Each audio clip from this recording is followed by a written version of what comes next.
Dans le cadre de cette initiative annuelle, l'Académie avait appelé le public à proposer des mots qui incarnaient pour eux au mieux l'année écoulée. Alors des centaines de suggestions ont été reçues, 10 mots finalistes ont été sélectionnés pour concourir au titre de mots de l'année. Des milliers d'internautes ont ensuite voté sur le site de l'Académie et celui qui a été le plus plébiscité par plus d'un quart des votants est le mot Habaïta, à la maison. Un choix qui dit beaucoup plus qu'un simple classement linguistique, tant il a traversé l'année comme un fil émotionnel collectif. Un mot simple, presque enfantin, mais un mot chargé, lourd de sens, d'attente et d'espérance. Habaïta, c'est le mot en fait qui a accompagné l'attente des otages de Gaza.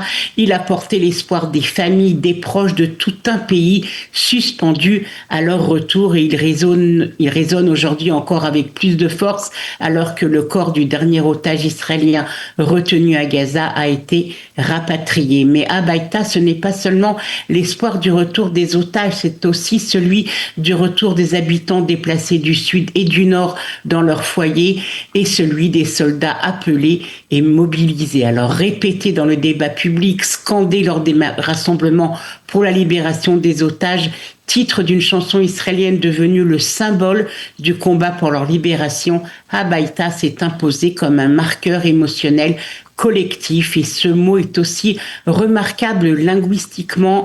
Il associe bait, la maison, l'une des racines les plus anciennes de l'hébreu, à un suffixe directionnel hérité de la Bible, un suffixe qui exprime le mouvement, le chemin, l'élan. La maison n'est pas un état figé, elle est une destination, quelque chose vers quoi l'on tend. Alors ce choix s'inscrit dans une séquence lexicale profondément révélatrice. L'an dernier, le mot de l'année était Khatoufim, otages. Ils étaient alors encore plusieurs dizaines retenus à Gaza.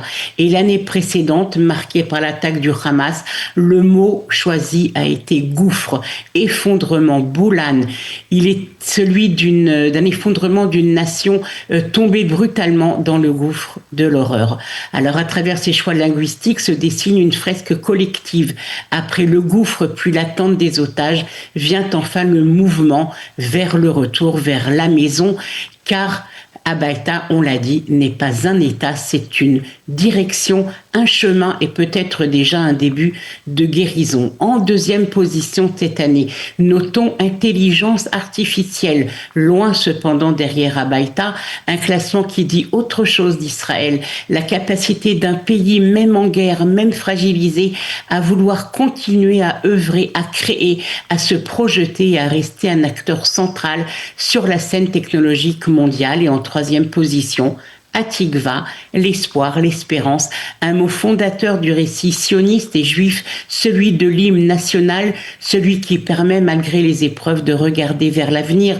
Depuis l'Antiquité, le mot Tikva suscite une forte charge émotionnelle. Le prophète Jérémie l'évoquait déjà en s'adressant à Rachel, pleurant ses enfants exilés.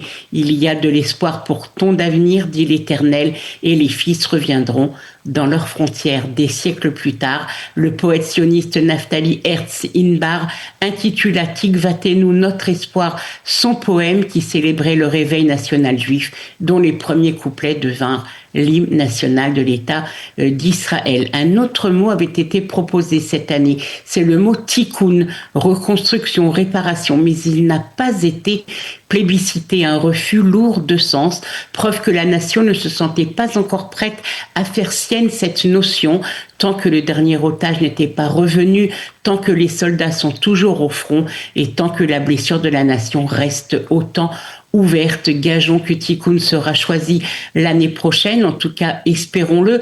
Cela voudrait dire qu'à titre collectif comme individuel, les Israéliens se sentiront prêts à se reconstruire, à œuvrer pour une résilience collective et pour la renaissance de la nation. En tout cas, année après année, les mots choisis sont plus que du vocabulaire, ils sont le reflet de l'âme d'Israël.